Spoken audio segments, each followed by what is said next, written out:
चुनिए। चलिए खबरों में आगे बढ़ते हैं। गृह मंत्री अमित शाह आज यूपी दौरे पर हैं। अमित शाह ने दावा किया है कि यूपी में फिर से बीजेपी प्रचंड बहुमत की सरकार बनेगी। लखनऊ में अमित शाह ने कहा कि योगी सरकार के तहत यूपी में तेजी से विकास हो रहा है। शाह ने दावा किया कि यूपी में सिर्फ चुनाव के वक्त एक्टिव होने वाला विपक्ष को करारी हार का सामना करना पड़ेगा।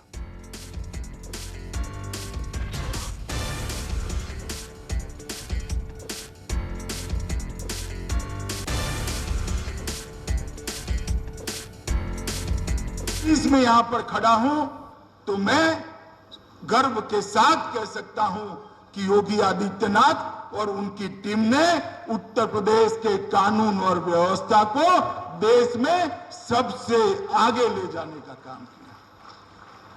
यही तो परिचय है भारतीय जनता पार्टी का। भारतीय जनता पार्टी की सरकारें जातियों के आधार पर नहीं चलती। भारतीय जनता पार्टी की सरकारें परिवारों के आधार पर नहीं चलती। भारतीय जनता पार्टी की सरकारें अपने नजदीक के लोगों के लिए काम नहीं करती। भारतीय जनता पार्टी की सरकारें देश के सबसे गरीब व्यक्ति के विकास के लिए और कानून व्यवस्था ठीक करने के लिए काम करती। और मित्रों, कोविड के दोनों लहरों में उत्तर प्रदेश शासन ने योगी जी के नेतृत्व में बहुत अच्छा काम किया है। यहां की आबादी, यहां की जनसंख्या, गांव में फैला हुआ प्रदेश, 22 करोड़ की आबादी, शायद पूरे यूरोप से ज्यादा आबादी अपने उत्तर प्रदेश के अंदर है। और इसके अंदर बारिश में परंपरा से मिली लचर स्वास्थ्य सुविधाएं, उसको चुस्त करना, दुरुस्त करना और लोगों की सुरक्षा करना। आज वैक्सीनेशन में भी उत्तर प्रदेश देश में सबसे पहले है।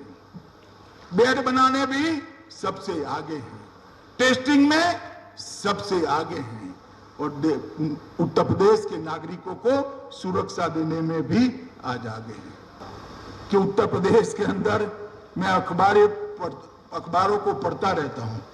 अनेक प्रकार के इधर उधर के बयान आते हैं और चुनाव आने के बाद एक्टिव होने वाले राजनीतिक नेताओं की संख्या सबसे ज्यादा उत्तर प्रदेश में।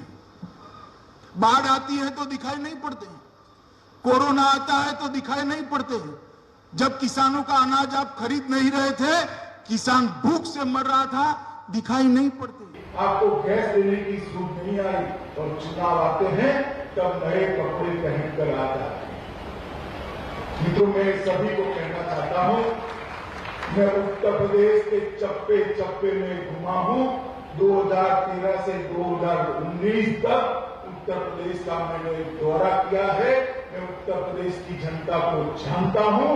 हमने जो 2017 में वादे किए थे, सारे के सारे वादे पूरे कर उत्तर प्रदेश की जनता का आशीर्वाद मिलने के लिए।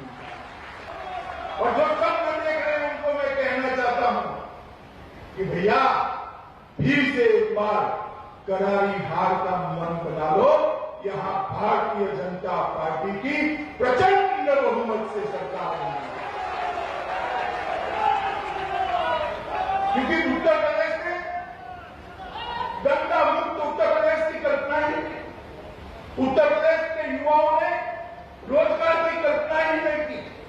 उत्तर प्रदेश के व्यापारियों ने सफलता के साथ किसी को टैक्स दिए, अनधिकृत टैक्स खंडनी दिए बगैर व्यापार कर पाएंगे, ऐसी व्यवस्था की कल्पना ही नहीं थी। कि किसी के बहकाव में मत। आपके गांव में जो विकास हुआ है इसको एक बार देखिए। शहर में जो विकास हुआ है उसको देखिए। कानून और व्यवस्था की परिस्थिति में जो बदलाव आया है उसको देखिए। दंगे समाप्त हो गए हैं, इसको देखिए। जातिवाद समाप्त हो गया है, उसको देखिए। परिवारवाद को उखाड़ कर फेंक देने का काम भारतीय जनता पार्टी ने किया है। वहीं यूपी के मुख्यमंत्री योगी आदित्यनाथ ने दावा किया कि उनकी सरकार अपराधियों के खिलाफ लगातार कड़े एक्शन ले रही है। योगी ने कहा कि लखनऊ से भू माफिया से जमीन खाली करवाकर वहां फॉरेंसिक संस्थान बनवाया जा रहा है। सीएम योगी ने कहा कि 4 साल में एक तरफ जहां हर क्षेत्र में विकास हुआ है, तो वहीं दूसरी तरफ बेलगाम कानून व्यवस्था को चुस्त दुरुस्त कर दिया गया है। कि 2017 के पहले उत्तर प्रदेश की स्थिति क्या थी। उत्तर प्रदेश दंगों का प्रदेश माना जाता था। उत्तर प्रदेश में कानून की व्यवस्था बदहाल थी। उत्तर प्रदेश में आधी से अधिक जगह उत्तर प्रदेश पुलिस बल की खाली पड़ी हुई थी और माफिया राज इस कदर हावी था कि जिस भूमि पर हम इंस्टीट्यूट ऑफ फॉरेंसिक साइंसेज की स्थापना कर रहे हैं, 142 एकड़ की इस भूमि पर लखनऊ के एक माफिया ने कब्जा करके वो प्लॉटिंग कराने जा रहा था। और जब मेरे संज्ञान में बात आई तो मैंने स्वयं इस बारे में इसका संज्ञान लेकर के कहा था कि भाई इसका कोर्ट में पैरवी करके पुलिस इसमें स्वयं पार्टी बने। हम लोगों ने जो उत्तर प्रदेश के बारे में सोचा है कि हां, आदरणीय प्रधानमंत्री जी की मंशा है उत्तर प्रदेश में कानून का राज हो, उत्तर प्रदेश देश के अंदर अर्थव्यवस्था के लिए एक नया संबल प्रदान करने के लिए आगे आए और उसकी एक नई शुरुआत हम इस भवन यहां से करेंगे। और जैसे ही उत्तर प्रदेश पुलिस इसमें पार्टी बनी, वो माफिया स्वयं उससे हट गया और 142 एकड़ भूमि आज उत्तर प्रदेश शासन को प्राप्त हुई। उसी भूमि पर आज हम लोग इस Uttar Pradesh institute of forensic sciences की स्थापना की कार्रवाई माननीय गृह मंत्री जी के कर कमलों से शिलान्यास कार्यक्रम के माध्यम से आगे बढ़ा रहे हैं। हम सब जानते हैं उत्तर प्रदेश के अंदर इस दौरान पेशेवर माफिया और गैंगस्टर से 1584 करोड़ रुपए की संपत्तियां भी उनकी जब्त करते हुए उत्तर प्रदेश सरकार ने प्रदेश के अंदर पेशेवर अपराधी और माफिया जो कभी सत्ता के सरपरस्त रह करके कानून को ठेंगा दिखाने का कार्य करते थे, आज उन सब के अंदर कानून के प्रति एक भय देखने को मिलता है। हम सब जानते हैं कि उत्तर प्रदेश के अंदर विगत 4-4.25 वर्ष के दौरान जो परिवर्तन देखने को मिला है, इसके पीछे प्रेरणा माननीय गृह मंत्री जी की है।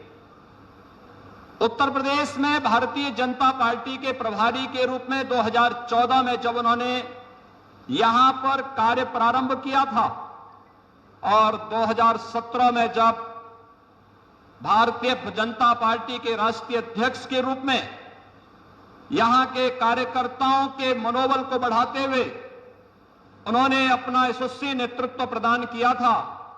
आदरणीय प्रधानमंत्री जी की प्रेरणा और मार्गदर्शन से आज उत्तर प्रदेश में विगत 4-4.25 वर्ष के अंदर जो परिवर्तन देखने को मिल रहा है, वह परिवर्तन किसी से छुपा हुआ नहीं है। आपको बता दें कि आज लखनऊ में अमित शाह ने फॉरेंसिक साइंस इंस्टीट्यूट का शिलान्यास किया। इस दौरान उन्होंने एक पेड़ भी लगाया। यूपी के सीएम योगी आदित्यनाथ ने अमित शाह का स्वागत भी किया। इस कार्यक्रम की तस्वीरें हम आपको दिखा रहे हैं कि किस तरह से वहां पर जब यह कार्यक्रम चल रहा था तो खुद उत्तर प्रदेश के मुख्यमंत्री केंद्रीय गृह मंत्री अमित शाह के साथ मौजूद थे। सबसे पहले उन्होंने उनका शानदार स्वागत किया गया, उपहार उनको भेंट किया गया। उसके बाद भूमि पूजन किया गया साइंस फॉरेंसिक इंस्टीट्यूट का। और उसके बाद आप देख सकते हैं कि पौधारोपण में भी योगी आदित्यनाथ और अमित शाह दोनों ने आज ये पौधारोपण वहां पर किया है और सीधा सीधा संदेश 2022 को लेकर दिया गया है। आज खुद योगी आदित्यनाथ ने कहा है कि उत्तर प्रदेश में पहले भू माफिया का राज था और अब देखिए उनकी जमीन पर हम सरकारी इंस्टीट्यूट बना रहे हैं।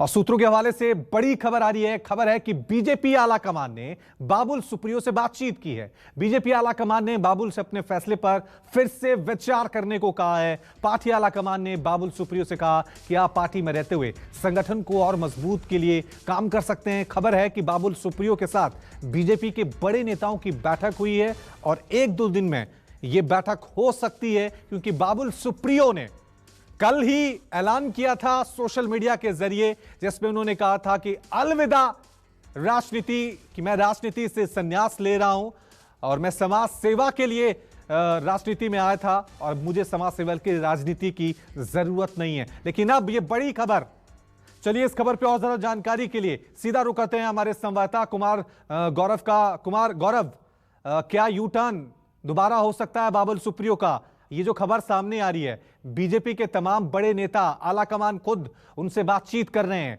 कि अपना फैसला बदलिए।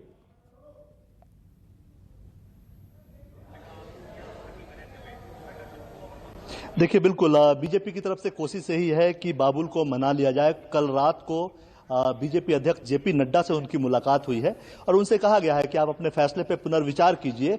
चूंकि कहीं ना कहीं बाबुल का जो फेसबुक पोस्ट था और एक जो डर झलक रहा था वो ये था कि केंद्रीय मंत्री की कुर्सी उनके हाथ से चली गई। उसके बाद से वो थोड़े से नाराज थे। उसके बाद भी उनको पार्टी में भी बहुत जगहों पे बंगाल में कमियां नजर आने लगी थी कि संगठन में ये कमी है, कई तरह की दिक्कतें हैं।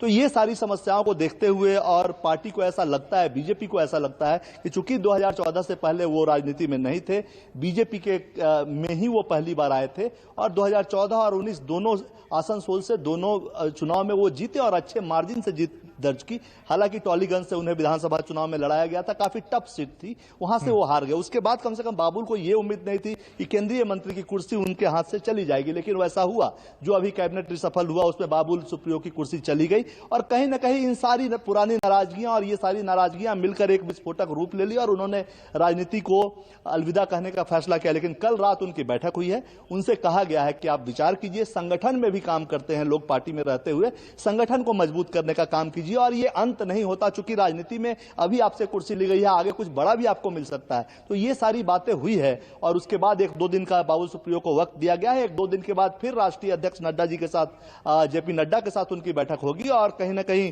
ठीक है, उस पर कुछ उसमें हो सकता है कि बाबुल यू टर्न ले ले। चूंकि बाबुल ने अपने फेसबुक पोस्ट से जो एक जी ठीक है, साफ तौर से कुमार, यहां पे बड़ा सवाल ये उठ रहा है कि जो फेसबुक पोस्ट से उन्होंने एडिट किया है कुछ लाइनें, उसके क्या मायने? क्योंकि बाबुल सुप्रियो के एडिटेड पोस्ट से उनकी दूसरी पार्टी में जाने की अटकलें भी तेज हो गई हैं। दरअसल बाबुल सुप्रियो ने कल अपनी पोस्ट में यह कहा था कि वो किसी पार्टी में शामिल नहीं होंगे। अब यह हिस्सा उन्होंने अपनी पोस्ट से हटा दिया है। ऐसे में सियासी गलियारे में यह चर्चाएं हैं कि क्या बाबुल दूसरी पार्टी ज्वाइन करने वाले हैं।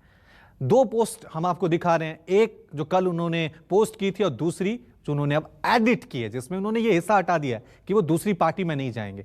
इसके क्या मायने, इसका क्या अर्थ निकाले जाए कि क्या उन्होंने मन बदल लिया फिर से राजनीति में जाने का?